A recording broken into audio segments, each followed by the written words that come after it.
शॅम्पूमध्ये फक्त 2 गोष्टी ऍड करून लावायला सुरुवात करा. अगदी तुमचे छोटे असलेले केस देखील 7 दिवसांच्या आतमध्येच कमरेपर्यंत लांब होतील. अनेक वर्षांपासून माझे केस फक्त खांद्यापर्यंतच वाढत होते, पण मी शॅम्पूमध्ये फक्त 2 गोष्टी ऍड करून केसांवरती अप्लाय करायला सुरुवात केली आणि त्यानंतर काही दिवसांमध्येच माझे केस कमरेपर्यंत लांब झालेले आहेत. माझे अगदी कडक आणि कोरडे असलेले केस देखील अगदी रेशमासारखे मऊ देखील झालेले आहेत.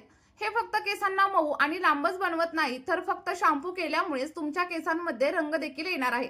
सोबतच स्प्लिट एंडची समस्या असेल तर ती देखील कमी होईल. फक्त तुम्हाला बनवण्याची आणि लावण्याची पद्धत जशीच्या तशी फॉलो करायची आहे आणि त्यासाठी तुम्हाला आपला हा व्हिडिओ शेवटपर्यंत बघावा लागेल. चला तर मग रेमेडी बनवायला सुरुवात करूया. आणि जर तुम्हाला आपला हा व्हिडिओ आवडला तर व्हिडिओला एक लाईक केल्याशिवाय अजिबात जाऊ नका. बघा, शॅम्पू तर सगळेच करत असतात, पण तुम्ही या पद्धतीने जर शॅम्पू केला तर केसांमध्ये चमक येईल आणि आपला हा उपाय खूप जास्त सोपा आहे आणि याचा परिणाम पाहून तुम्ही देखील आश्चर्यचकित व्हाल. तर बघा, रेमेडी बनवण्यासाठी इथे सगळ्यात पहिल्यांदा आपल्याला साखरेचा वापर करायचा आहे आणि साखर तुम्हाला थोडीशी बारीक करून घ्यायची आहे. हवं असेल तर तुम्ही मिक्सरच्या जारमध्ये किंवा मग मिक्सरच्या भांड्यामध्ये देखील बारीक करून घेऊ शकता. आणि अगदी फाईन अशी पावडर नाही झाली तरी अगदी दरदरी अशी साखर तुम्हाला वाटून घ्यायची आहे. आणि साखर आपल्या केसांसाठी खूप जास्त फायदेशीर असते. यामुळे आपल्या स्कॅल्प मधील डेड स्किन सेल्स आणि कोंडा पूर्णपणे काढून टाकण्यासाठी मदत होते. आणि जर का तुमच्या केसांमध्ये अतिरिक्त तेलकटपणा वगैरे तुम्हाला जाणवत असेल तर तो देखील साखरेच्या वापरामुळे हळूहळू कमी होण्यासाठी मदत होते. त्यासोबतच आपल्या स्कॅल्प मध्ये एक्सफोलिएशनचं काम देखील साखर करत असते आणि यामुळे आपल्या केसांची मुळं अगदी घट्ट होण्यासाठी हेल्प होत असते. जर तुमचे केस खूप जास्त चिकट झालेले असतील, केसांमधील बाउन्स कमी झालेला असेल, केसांमध्ये तेलकट थर जमा झालेला असेल तर तुम्ही साखरेचा वापर या पद्धतीने एकदा नक्की करून बघा. बघा, इथे साधारणतः मी 2 चमचे एवढी साखर बारीक अशी पावडर बनवून घेतलेली आहे. त्यानंतर आपल्याला इथं शॅम्पूचा वापर करायचा आहे. बघा, मी क्लिनिक प्लस शॅम्पू इथं वापरणार आहे. तुमच्या केसांना जो कोणता शॅम्पू सूट होत असेल किंवा तुम्हाला जो कोणता शॅम्पू आवडत असेल त्या शॅम्पूचा वापर तुम्ही इथं करू शकता. फक्त तुमच्या केसांच्या लांबीप्रमाणे शॅम्पूचं प्रमाण तुम्ही वाढवू शकता किंवा मग कमी देखील करू शकता. आणि जेव्हा तुम्ही या साखरेच्या पावडरमध्ये शॅम्पू मिक्स करता तेव्हा तुमच्या स्कॅल्प मधील टॉक्झिन्स बाहेर निघण्यासाठी मदत होते आणि त्यामुळे आपल्या स्कॅल्प वरती नवीन केस उगवण्यासाठी देखील सुरुवात होत असते. आपल्या स्कॅल्प मध्ये साठलेली जी काही घाण आहे ती देखील बाहेर पडते आणि त्यामुळे केसांची लांबी वाढण्यासाठी देखील आपल्याला हेल्प होत असते. बघा, आता शॅम्पू ऍड केल्याच्या नंतर आपल्याला सगळं काही मिश्रण अगदी व्यवस्थित असं मिक्स करून घ्यायचं आहे. आणि जेव्हा तुम्ही या रेमेडीचा वापर कराल तेव्हा याच्यामध्ये साखरेचा वापर नक्की करा, कारण साखर केसांच्या मुळांमध्ये साठलेलं तेल देखील बाहेर काढते आणि ज्यामुळे आपल्या स्कॅल्प मधील ब्लॉकेज कमी होतात. आणि जेव्हा स्कॅल्प मधील ब्लॉकेज कमी होतात तेव्हा आपल्या केसांची वाढ अगदी वेगाने होण्यासाठी सुरुवात होत असते. बघा, त्यानंतर आपल्याला इथं खोबरेल तेलाचा देखील वापर करायचा आहे.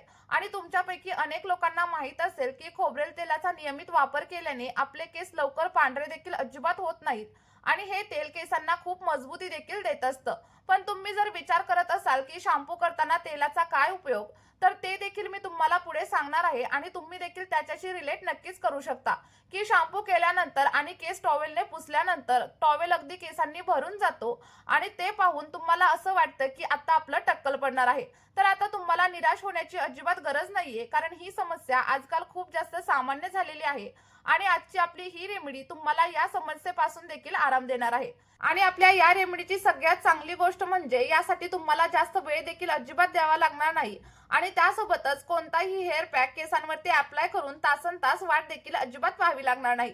तुम्हाला काय करायचंय, फक्त या शॅम्पूने हेअर वॉश करायचा आहे आणि त्यानंतर तुम्हाला तुमच्या केसांमध्ये अगदी कमालीचा रिझल्ट पाहायला मिळणार आहे.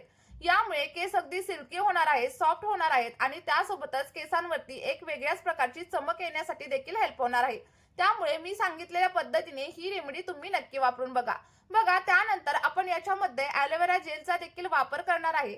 मी साधारणतः 1 चमचा एवढा ॲलोवेरा जेल याच्यामध्ये ऍड करणार आहे. तुम्ही 3 ते 4 चमचे एवढा ॲलोवेरा जेल याच्यामध्ये मिक्स करू शकता.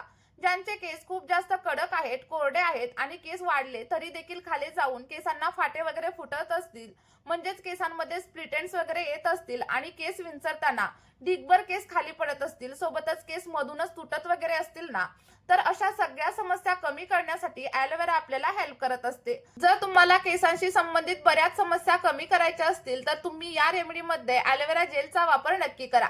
आता बघा, ॲलोवेरा जेल ऍड केल्याच्या नंतर आपल्याला अगदी 1 ते 2 मिनिटांसाठी आपलं सगळं काही मिश्रण अगदी व्यवस्थित असं मिक्स करून घ्यायचं आहे. जेणेकरून काय होईल, आपली जी काही साखर आहे, शॅम्पू आहे आणि सोबतच ॲलोवेरा जेल आहे, ते सगळं काही एकमेकांमध्ये व्यवस्थित मिक्स होईल आणि त्याचे जे काही रिझल्ट आहेत ते तुम्हाला अप्रतिम असे मिळणार आहेत. आणि व्हिडिओमध्ये पुढे जाण्या अगोदर तुम्हाला एक छोटीशी विनंती आहे, जर तुम्हाला माझा हा व्हिडिओ थोडा जरी हेल्पफुल वाटला असेल तर व्हिडिओला एक लाईक नक्की करा आणि त्यासोबतच तुम्ही आपला हा व्हिडिओ कोणत्या गावामधून किंवा मग कोणत्या शहरामधून पाहताय कमेंटमध्ये सांगायला अजिबात विसरू नका. बघा, त्यानंतर आपल्याला साधारणतः अर्धा ग्लास एवढं फिल्टर केलेलं पाणी देखील याच्यामध्ये ऍड करायचं आहे. लक्षात ठेवा, फिल्टरच्या पाण्याचाच वापर करा. बोरिंगच्या पाण्याचा किंवा मग खाऱ्या पाण्याचा वापर आपल्या या रेमेडीमध्ये अजिबात करू नका. आणि जर तुम्ही मी सांगितलेल्या पद्धतीने हा शॅम्पू तुमच्या केसांवरती वापरायला सुरुवात केली तर तुमच्या केसांमध्ये अगदी पार्लर सारखी चमक आणि शाईन येण्यासाठी मदत होणार आहे. त्यासोबतच केसांची लांबी देखील वाढेल आणि तुम्हाला त्यानंतर पार्लरमध्ये जाऊन स्ट्रेटनिंग किंवा मग स्मूथनिंग करण्याची देखील अजिबात गरज लागणार नाही. आणि आपल्या या रेमेडीची सगळ्यात चांगली गोष्ट म्हणजे ही रेमेडी तुम्ही अगदी लहान मुलांसाठी देखील वापरू शकता, कारण आपण याच्यामध्ये कोणत्याही प्रकारचं केमिकल वगैरे अजिबात वापरलेलं नाहीये. त्यामुळे याचा कोणताही साईड इफेक्ट आपल्या केसांवरती अजिबात होणार नाही.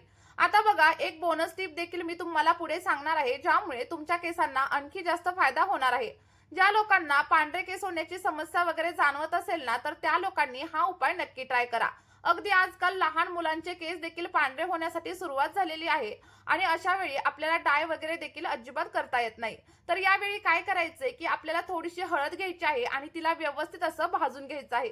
भाजून घेतल्यानंतर आपल्याला जी काही भाजून घेतलेली हळद आहे ती देखील या पॅक मध्ये ऍड करायची आहे. आणि मी तुम्हाला असं म्हणणार नाही की पहिल्याच वापरात तुमचे केस काळे होतील, तर तुम्हाला 4 ते 5 वेळा वापरावं लागेल आणि त्यानंतर तुमचे केस हळूहळू काळे होण्यासाठी सुरुवात होणार आहे. आता बघा, हे तयार झालेला शॅम्पू लावण्याची योग्य पद्धत देखील मी तुम्हाला सांगणार आहे. तर तुम्हाला काय करायचंय, सगळ्यात पहिल्यांदा तुम्हाला तुमचे केस थोडेसे ओले करून घ्यायचे आणि केस ओले करून घेतल्याच्या नंतर आपण जो काही शॅम्पू इथं रेडी केलाय तो शॅम्पू तुम्हाला तुमच्या केसांवरती अप्लाय करायचा आहे. अप्लाय केल्याच्या नंतर अगदी 2 ते 3 मिनिटांसाठी हलक्या हाताने तुम्हाला मसाज करायचा आहे. जेणेकरून काय होईल, तुमच्या स्कॅल्प मधील जी काही घाण असेल किंवा मग तेलकटपणा असेल तो पूर्णपणे निघून जाईल. मसाज केल्यानंतर 1-2 मिनिटं शॅम्पू केसांमध्ये असाच राहू द्या आणि त्यानंतर अगदी नॉर्मल पाण्याने तुम्हाला हेअर वॉश करायचा आहे. आणि हेअर वॉश करताना देखील एक गोष्ट लक्षात ठेवा, तुम्हाला जास्त गरम पाण्याचा वगैरे वापर अजिबात करायचा नाहीये, तर कोमट पाण्याने किंवा मग थंड पाण्याने तुम्हाला हेअर वॉश करायचा आहे. कारण जेव्हा केसांवरती आपण गरम पाण्याचा वापर करतो तेव्हा आपले केस अगदी ड्राय होतात, फ्रीझी होतात आणि सोबतच आपल्याला स्प्लिट एंडची समस्या देखील हळूहळू जाणवायला लागते. त्यामुळे मी सांगितली प्रत्येक गोष्ट लक्षात ठेवा आणि त्यानुसार फॉलो करा आणि त्यानंतर तुम्हाला जे काही रिझल्ट भेटतील ते मात्र अमेझिंग असतील. त्यामुळे मी सांगितल्या पद्धतीने तुम्ही ही रेमेडी नक्की ट्राय करा. तुम्हाला जे काही रिझल्ट भेटतील ते कमेंटमध्ये शेअर करायला अजिबात विसरू नका. या व्हिडिओमध्ये इथेच थांबूया. बाय.